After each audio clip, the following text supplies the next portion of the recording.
ഇശലിന്റെ രാപ്പകൽ നൃത്തമായി. ഇൻഷാസ് കോഴിക്കോട് മഞ്ചേരി എടത്തനാട്ടുകര റൂട്ടിലോടുന്ന ജീവകാരുണ്യ മേഖലയിൽ പേര് കേട്ട ബസ്സാണ് ഇൻഷാസ് ബസ്.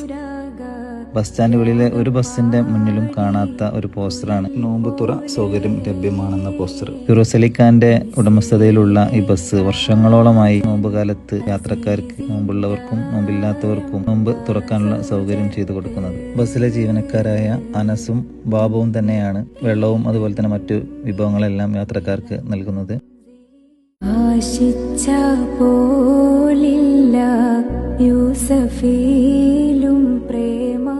5:40 കോഴിക്കോട് ബസ് സ്റ്റാൻഡിൽ നിന്നും പുറപ്പെടുന്ന ബസ് ഏകദേശം 6:40 ആവുമ്പോഴേക്കും കൊണ്ടോട്ടി ബസ് സ്റ്റാൻഡിലെത്തും. ബാങ്ക് കൊടുക്കുന്ന തൊട്ടു മുന്നേ എല്ലാ യാത്രക്കാർക്കും വിഭവങ്ങളെല്ലാം നൽകി നോമ്പ് തുറക്കാനുള്ള സൗകര്യം ചെയ്തു കൊടുക്കുകയാണ് ഇൻഷാസ് ബസ്. ഈ പുണ്യപ്രവൃത്തി ചെയ്യുന്ന ഇൻഷാസ് ബസ്സിനും മാനേജ്മെന്റിനും തൊഴിലാളികൾക്കും എല്ലാവർക്കും പടച്ചനാഥൻ തക്കതായ പ്രതിഫലം നൽകുമാറാവട്ടെ എന്ന് ആത്മാർത്ഥമായിട്ട് പ്രാർത്ഥിക്കുകയാണ്. മിസ്രിലെ രാജൻ അസീസിന്റെ